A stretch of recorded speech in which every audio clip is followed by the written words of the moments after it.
Hello and welcome to Wingin It. And we're back again here with another gameplay video. This is another post-commentated game. This is from the same series as the last video. A little bit of an older game to look back on. And we are going second in this one. So yeah, we're going to jump in and take a look and see what we've got to work with in our starting hand. And alright, we have got one bird that I like the look of. And I'm immediately going to jump on that straight away. Yellow-headed blackbird, so yeah, really strong early on in this wetlands. Getting some points, getting some eggs. But I'm going to be honest, not really got too much else that I like the look of in the starting hand. So maybe turkey vulture, looking at that. Something cheap to get down, no food cost. And yeah, maybe a way of getting some food. Sometimes I like to keep these vultures just as an option. You know, if my opponent plays that predator bird, I can react, get that down. But equally, if they don't, I can always tuck it under something like this blackbird, maybe discard it for some food. So pretty quick, pretty easy keep there. And yeah, on the bonus card, no real thought there. Mechanical engineer kind of goes without saying. I think 99% of the time, I'm going to be keeping that in my starting hand. So yeah, first turn here, get this blackbird down, and we'll do a bit of digging. As I say, don't need to play the vulture straight away. I think sometimes with these pink powers, especially with vultures, if you play them too early, it can actually put your opponent off playing predator powers, and then you get no benefit. Much better to just wait and see, let them play. You know, that golden eagle, nice big point, high probability predator power. Then you can get your pink power in the game. So we'll leave that for now. We'll just go ahead and draw some cards. Find something pretty good. Blue-grey gnatcatcher, definitely don't mind that. You see, we kept the nectar in playing the blackbird, so we can play whatever we want, and that is certainly going to be a good option, as is this Cassin's finch. So yeah, vulture straight in the bin, don't need you anymore. Now that we've got some good forest birds to be working with, so might feel a little bit silly if they do go ahead and play predator power here, but yeah, it just gave me that option, I suppose, of if I found two good birds, which I did, then I could go and tuck the one I kept from the starting hand. So we're just going to keep digging, and we're just going to keep finding incredibly nice big point birds. I mean, it's not really what you want early on in the game, but I will certainly take it. It's yeah, going to be good points, maybe with the center round goal, but mechanical engineer as well, so definitely don't mind it. Would like to find some more brown powers, ideally, for this wetlands. We got a good start with the blackbird, but kind of want to build this out more, get more tucking birds, get some nice point scoring brown powers really in that wetlands, and just flesh this out a little bit more, because yeah, if I could build a nice engine around this and have this kind of as the center of my strategy, just drawing cards and scoring points, that is definitely going to be a nice option to have. So yeah, got 5 turns left in this round. This is where I do start thinking a little bit about this end round. So maybe I'm chasing this end around. Maybe I'm going out of my way too much for this. Maybe I'm just giving myself an option.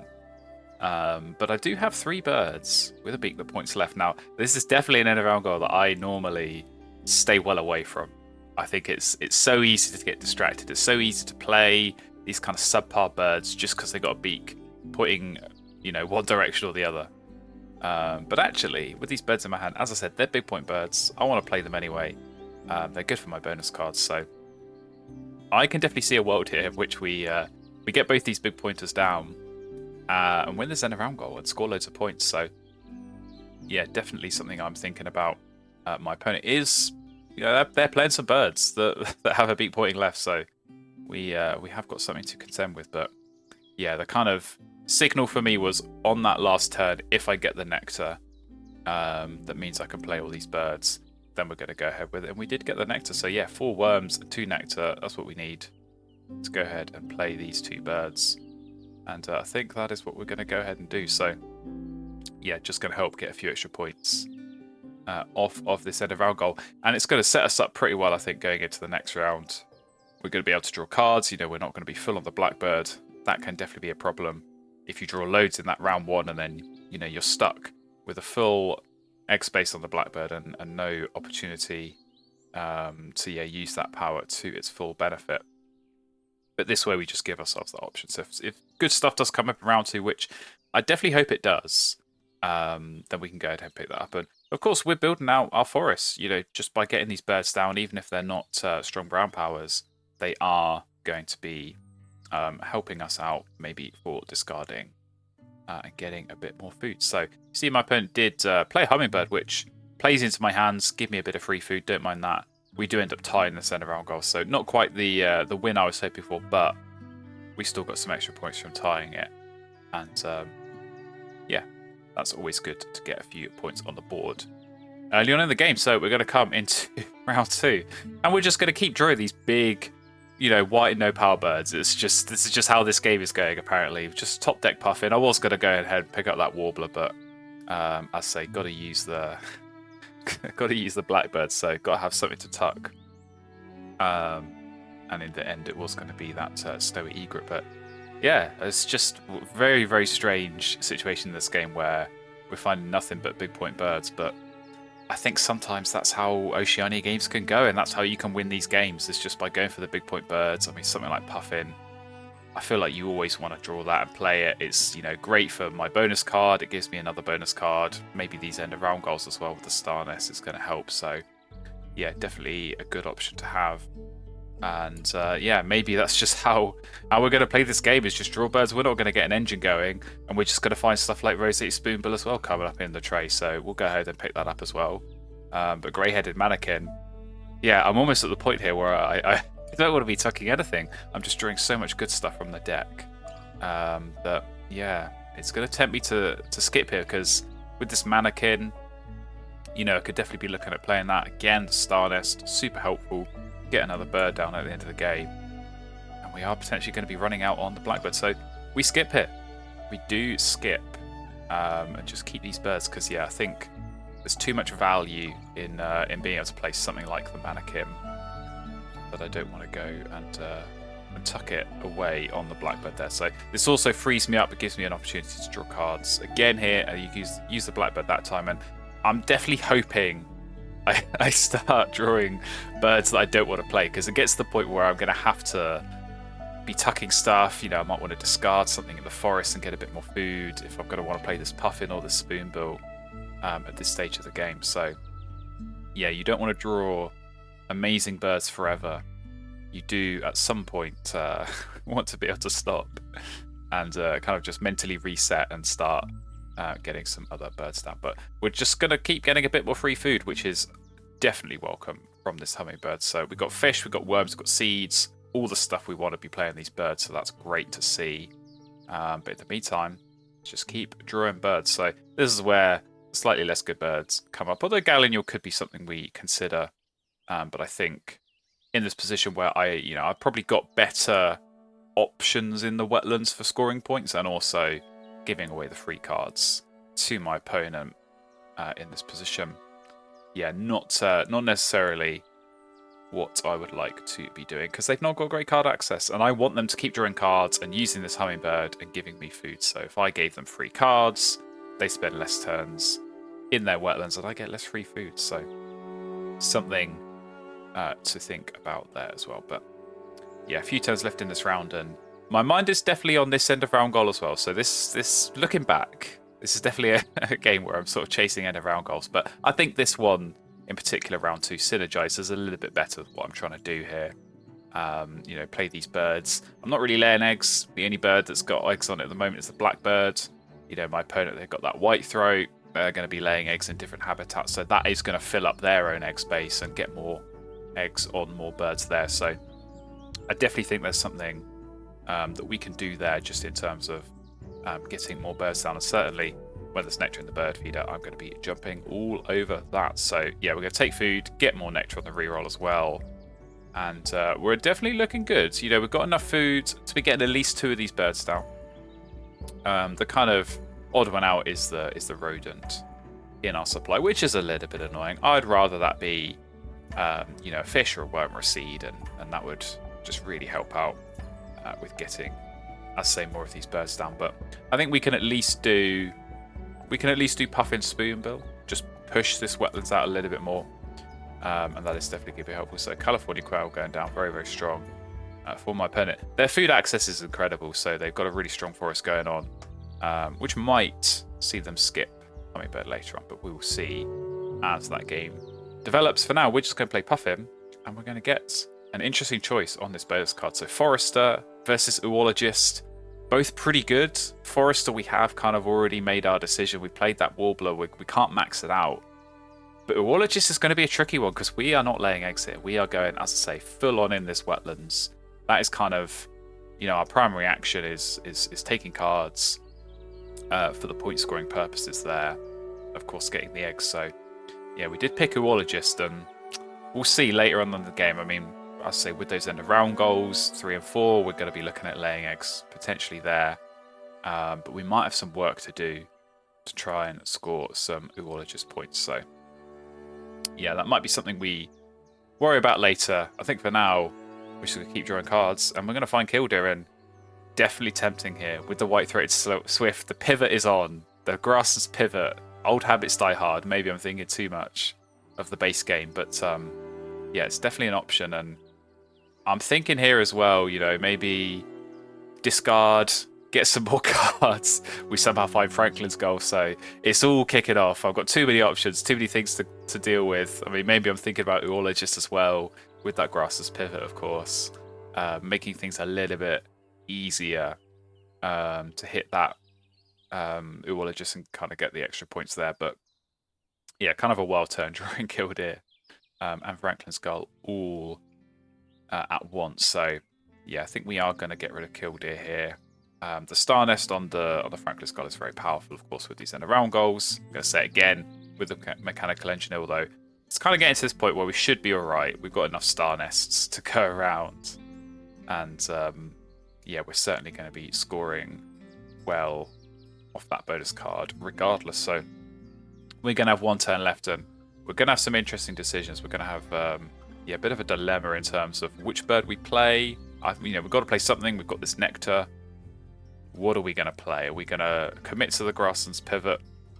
Are we just going to, maybe just play the Spoonbill? Maybe just go for another bonus card. See what that bonus card is. See if that's going to help give us a bit of information. We shall see. But opponents taking food. They're really strong there. They're going to play another bird, which might, I'd say, influence on this end of round goal. Give me something to think about there. But yeah, I could see myself playing any one of these 4 birds. I mean, I think Mannequin, probably looking back, if I had to pick a bird, I'd probably be picking that. And that's a safe play. You get that down. You're going to use that.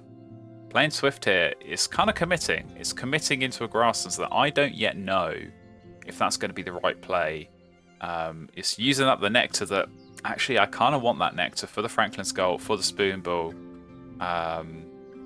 for that fish cost that can be a little bit awkward to get hold of. Whereas the Swift, just using the worm, they're a dime a dozen, especially with the Gnatcatcher. But we do play the Swift. I say we're sort of committing here. But it still is left a little bit open. I could definitely see a world where actually I maybe don't even go for the Grass's pivot. I don't play this Franklin's goal.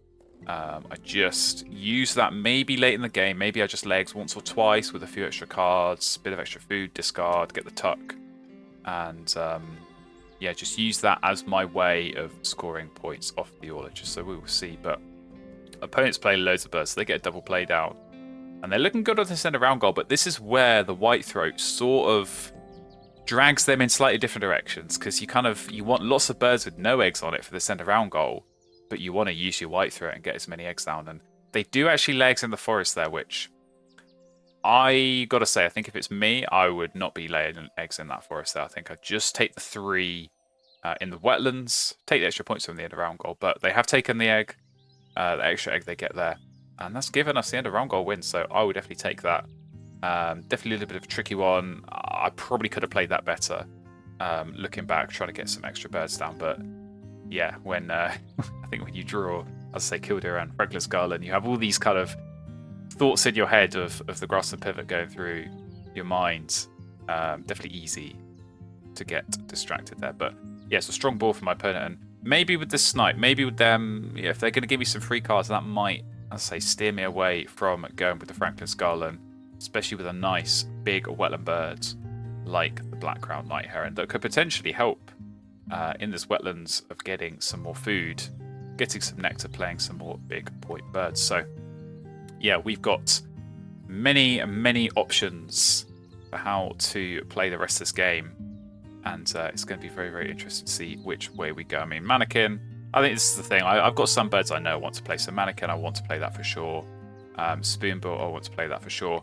But I'm not really sure what else I want to do. So we're actually going to draw cards here, and we get another good option in the barn swallow. And again, that is one that could go maybe into a grassless pivot, but could also go very nicely into this wetlands. Again, it's another star nest, so we're almost just going to be scoring off mechanical engineer just off star nests alone if we keep this up. But yeah, definitely a nice option. Kind of getting to that point of the game where barn swallow's a little bit too late. Only 1 point. You know, you kind of want that sort of brown power earlier in the game so you can really hammer that brown power, score loads of points. Obviously, the later in the game, the less turns you've got, the less opportunities for scoring points you have. But yeah, could still be one we look at. Pellucid Woodpecker go down. So super strong for us. You know, loads of food up there, loads of eggs for my opponent as well. But we are well set to take those eggs from the Pellucid Woodpecker. We've got loads of cavity inner spaces. And as I say, with Oologist, that might just save our bacon there and allow us to go into the wetlands here. Stay with the wetlands. We don't need that grass and pivot. Stay in the wetlands, score points there. And yeah, try and utilize all of these star nests and all of these cavity nests to our advantage through the Pellucid Woodpecker. So we do commit, we play barn swallow, we're sticking with this wetlands, and I think, yeah, Franklin Skull is probably going to get thrown very shortly. Probably for food here, if I'm going to be honest. Probably want to try and get that night heron down, and as I say, use that maybe as a way of getting a little bit of food to be playing stuff like, of course, that spoonbill, but the mannequin as well as a nice option. But we do have this end of round goal to contend with as well. So yeah, eggs in the platform nests. I actually don't think, we'll see when I next go over to my opponent's board, but I don't think they've actually got any platform nests down in this game. So in theory, it might be one where just one Pellucid Woodpecker egg could win it. And there we go. Yeah, no platform nests at all. But yeah, potentially if they don't play anything, we could just easily win this without even having to do anything. But I think even if they do play something and maybe lay eggs on it, we can always just go and lay eggs once. We're going last in this round, so we can just sit back and wait and see and be in that position to react. So yeah, opponents drawing cards, they're resetting the tray. Clearly desperately trying to find that platform nest bird, which they do find in the Tawny Frogmouth. We've got a white wagtail coming up, so again, I'd say probably like the barn swallow, maybe a little bit too late to be making good use of that. So we get a free food, very welcome, I'd say, from the hummingbird. Always take a bit of free food at this stage of the game. We did draw a Mars Lapwing as well there, you'll see, so that could be an interesting one. That can definitely help if you need a load of food all at once, which I think, you know, potentially we could be looking at using that, and yeah, using that food to get some more big point birds down. So I was kind of initially planning take food here, maybe wait for the free egg to come through, then play this night heron and go into drawing cards. But could be a case to be made here to actually just play this lapwing, then we can lay eggs, make sure we're scoring points off this end of round goal, and then try and get some more birds down. So lots of different ways, lots of different options to sort of play from this position. And again, it's just kind of like that sequencing, the ordering of what we're going to do. We actually choose to get rid of the lapwing entirely. So I think that's fine. I think it definitely could have been a good one, but again, the same reason as the barn swallow and the wagtail. You know, these kind of lower point birds, it gets to that stage of the game where you actually don't derive too much additional benefit from playing those. So we just laid our eggs. You know, we got the eggs on the star nest, so we're well set up for the end of round goal. Of course, it helps with that next one as well, with the cup nests that we're trying to get eggs on. And we can play our night heron, so I think that's probably the plan. I think probably we're going to play night heron, draw cards. And yeah, maybe we're going to take a nectar. We could try and play this mannequin. I think that is going to be key. But really, I think the main point of getting this night heron down is just getting those extra cards. So, you know, we're still going to need to be tucking on the barn swallow, on the blackbird, seeing extra cards. is always good because you just give yourself more options. But maybe, as I say, maybe there's one more turn where we lay eggs if we do need to max out that oologist going into that late game, last few turns. So if we have an extra card or two, we could be turning those into points, and that is always good. Just be able to use your turns efficiently and use your resources efficiently, and yeah, scoring points off bonus cards always important, I think, in Wingspan. So yeah, definitely an interesting endgame coming up, and it's definitely an interesting looking board. It's kind of a bit all over the place. I think the Swift is definitely out of place. I think I sort of rushed into playing that a little bit in round 2, expecting that I was going to Grasslands pivot, and then change my mind, and that can happen sometimes, and that's kind of the cost of pivoting. I mean, it's kind of one of the most difficult decisions, I think, to make in Wingspan, and it's a question I get asked a lot, is how do you know when to pivot, and how do you know, weighing up the pros and the cons and the different decisions you can make, the different ways you can go, how do you make that best decision? And the honest answer is sometimes you can't. Sometimes you want to pivot and then you change your mind, and then yeah, something like that Swift maybe a little bit out of place, but I think we are still going to get some value out of it. We've already got some points from it. It is going to help with the extra eggs, potentially, as I say, with these end of round goals, but with the oologist as well. And if we do lay eggs once more as well, get a little bit more benefit from that. It's definitely what we want to see. So yeah, we have got a few turns left in this game, and or in this round, I should say. And I'm just thinking, like, with this Night Heron, when's the best time to play it? Do I play it now? Do I want to maybe draw cards again and then use the eggs off the blackbird, so I'm keeping as many as possible in these platform nests? But then I'm sort of looking at my opponent, and they have only got this frog mouth. Are they going to lay eggs on that, or are they just going to rely on using the white throat? And I think if I'm them, I think you just use the white throat. I don't think you go out of your way laying 2 eggs just to get 1 extra on this frog mouth. That doesn't feel like a great usage of turns, when I'm sure they've picked up some good birds. They want to take food, score loads of points, get loads of food, and spend that, play those lovely birds they found. So just trying to sort of anticipate, work out what my opponent's doing. And that's always useful, because that just helps make that most informed decision, make that most efficient decision you can, and yeah, try and squeeze out as many points as possible. So yeah, 2 turns left. We will see what they do, but no eggs, which kind of means, maybe they are going to go and take food here, get a bunch of eggs. I say, don't think we've actually seen any come through from that polluted woodpecker yet, so I'm definitely ready for it when they do decide to go and use that. I say, loads and loads of cavity nest space, so definitely well set up, and definitely will welcome those with open arms. With this oologist still to score points, and as well with this Night Heron, because when we're drawing cards, we're getting the egg off the blackbird, but if we're using this Night Heron, we're going to be discarding it, so we're actually not gaining loads of eggs. We do kind of need those if we are going to be playing some of these birds, because we do have some good birds to play. And yeah, hopefully we'll find some more, because Mannequin, we can use that to play the Spoonbill. I'd like to play maybe 1 or 2 other birds, maybe get another bonus card.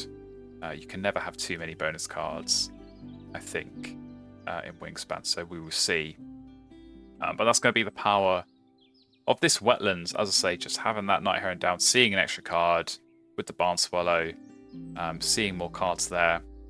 Looks like my opponent is drawing cards, so maybe with their snipe as well, they might do us a favour and give us a lovely card from that, and that will just give us more options to work with. So we will see, but otherwise, yeah, I think we just draw cards ourselves and use these brown pals that we've finally got hold of. So again, Barn Swallow, Night Heron, if I could have found those round 1, round 2, that would definitely be ideal.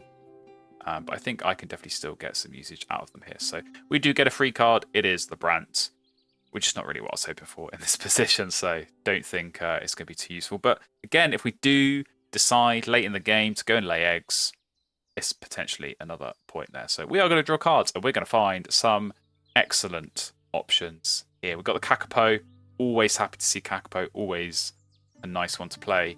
Sister Coda as well. Another Star Nest. We just got Starness coming out of our ears here. So again, if you're going to play more bonus card birds, sometimes those Starness can really help out. So that's going to be a good option. Maybe double playing the Grasslands, Sister Cola into Mannequin. And that's just where I'm thinking here. You know, I'm thinking about what food do I need? Do I take a nectar here? Do I commit to playing another bird and then maybe not having enough eggs down for this end of round? Or do I think a little bit more carefully and take some non-nectar food, which is almost unheard of, I think. You know, when you get the option of taking nectar, you want to take it. But I'm just thinking ahead, you know, when you're using something like the Mannequin to play a bird at the end of the game, you can't use nectar because all your nectar's gone. So I know I'm going to need something that's not nectar, and I'm going to need to play a bird. And I'm sort of already planning ahead, even at this point of the game, that that's going to be the Kakapo, because you can use the yellow power to play another yellow power, and you still get to use it. And there's no advantage to play the yellow power earlier than that. So I don't need it for that last end of round goal, unlike perhaps something like the Sister Cola that I might. So yeah, definitely kind of just prepping, as I say, just thinking. We've already got the seed as well, so if we so choose, we can use that as well. But yeah, more card drawing, and this time we get another card, but we get the foods, which again is definitely helpful, just to get that little bit more food from the hummingbird. So I'm kind of hoping at this point I don't need to take food again. I'm sort of like looking at the birds in my hand and thinking, can I get away with just using the night heron? Just, you know, getting a little bit of free food maybe from this hummingbird, or do I have to go into my forest? I think that's kind of going to be the key decision in that last round for me, because I don't really want to take food. It's a 0-point turn. It does get me 4 food though, so if that enables playing another bird or two, it might be worthwhile doing. But yeah, we're going to win this end around goal, so we know they can only get that 1 egg down. We are going to draw cards, and Ash-throated Flycatcher is a very nice option to come up here when we're kind of short of eggs. When we've got loads of cavity nests here, I've already been saying it, just with the pleated woodpecker that I still think hasn't been used, but yeah, loads and loads of cavity nests. Another one coming up with the kiwi. So again, star nests and bonus cards now just coming out of our ears, which is kind of sport for choice. And this is going to be a tricky end game.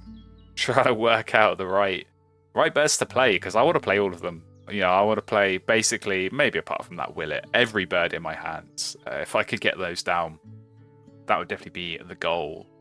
But we can't. We've not got enough turns. We've not got enough food. We've not got enough eggs. So we're going to have to think. We're going to have to count.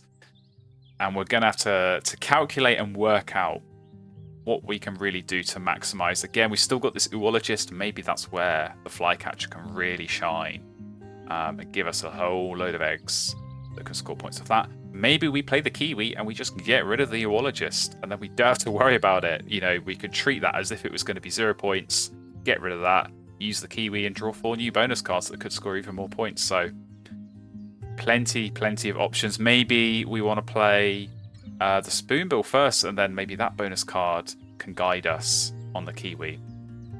As I say, so many options. So definitely going to be a tricky end game to work out. And if we do want to use, of course, this flycatcher, we maybe want to get some extra cavity nests down. So we do have the Sister Cola, we do have the Mannequin, both star nests. Those will just get us a couple more eggs. That could definitely be a route that we go down. But yeah, 5 turns. How can we use all of these effectively? We've got to really think carefully and make sure that, yeah, some of these birds that, you know, something like Trumpeter Swan, I'd love to play that.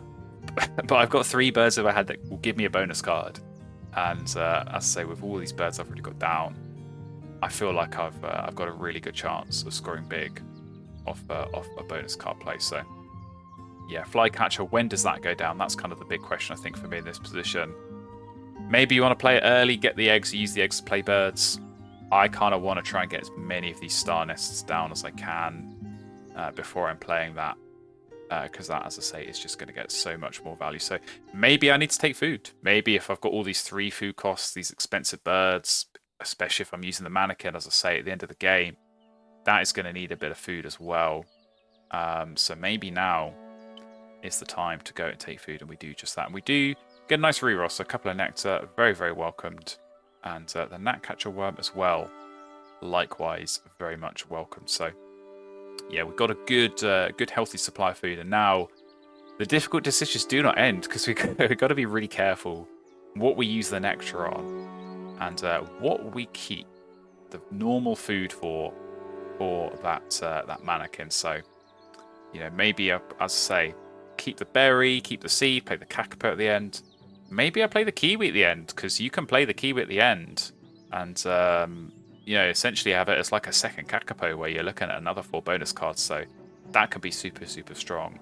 Maybe I want to get that down for the end of round goal. Still got that to consider. Not even talked about that. Need a few more cup nests down that these star nests might also help for.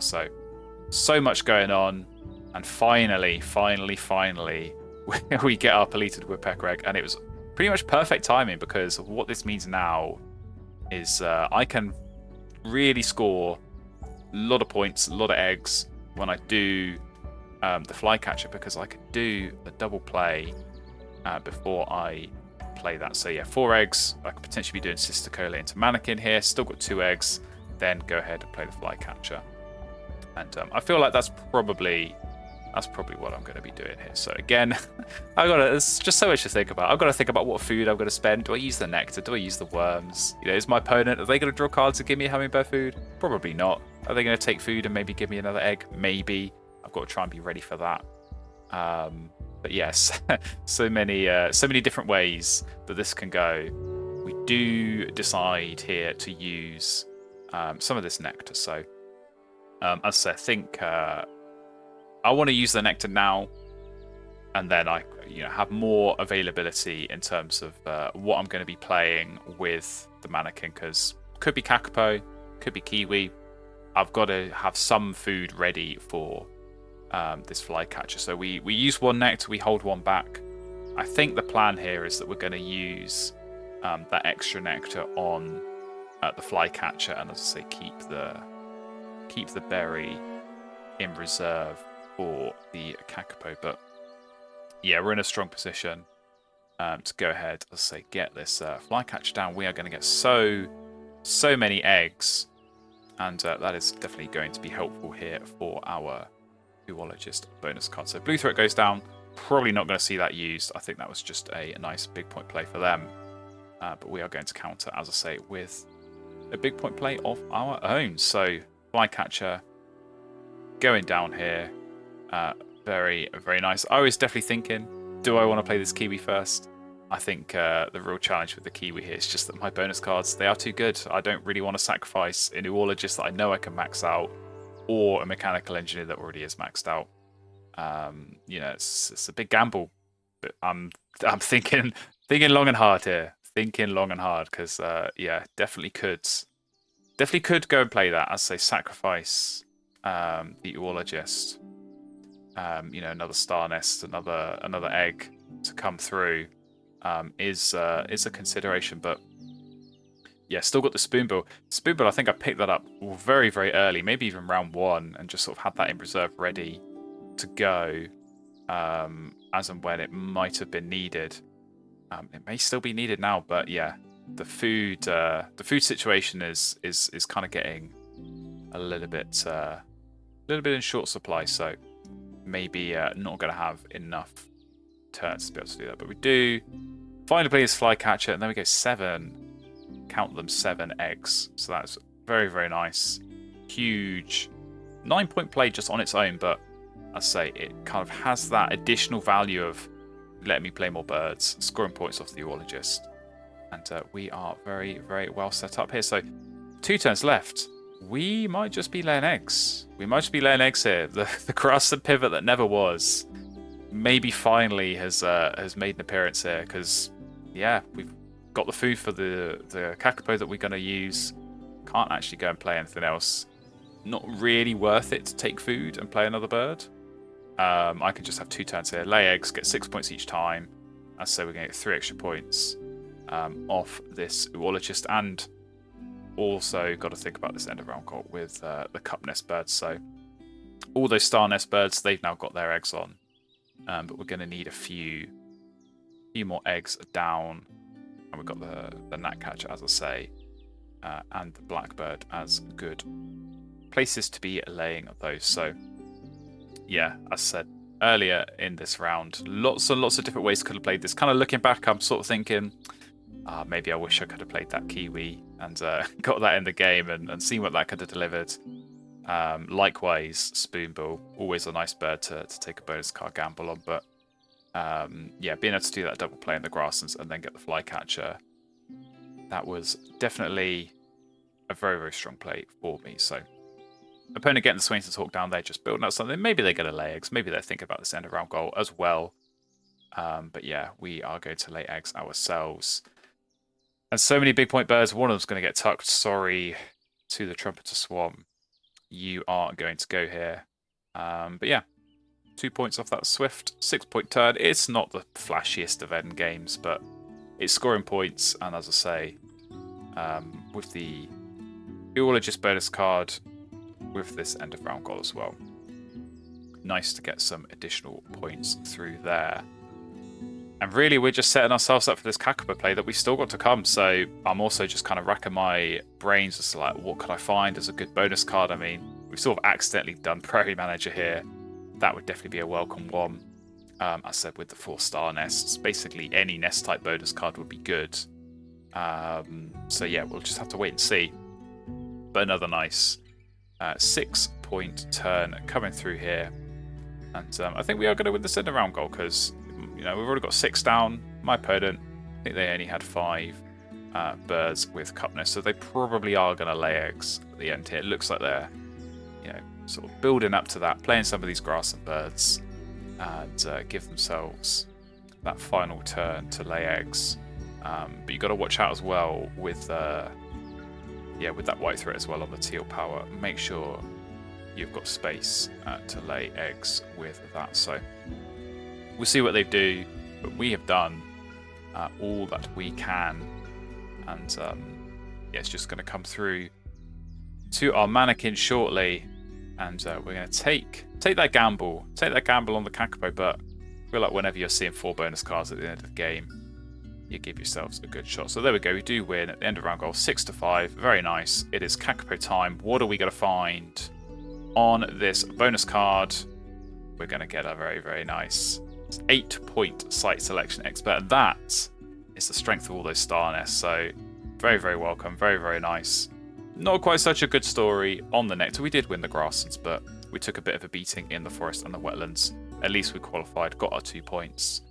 I will take that, and I will see what impact that has on the final score. So I think we know we've got a good score, but my opponents, you know, they had some good birds down as well. So with some good bonus cards, it could be close, because it's certainly close through the birds.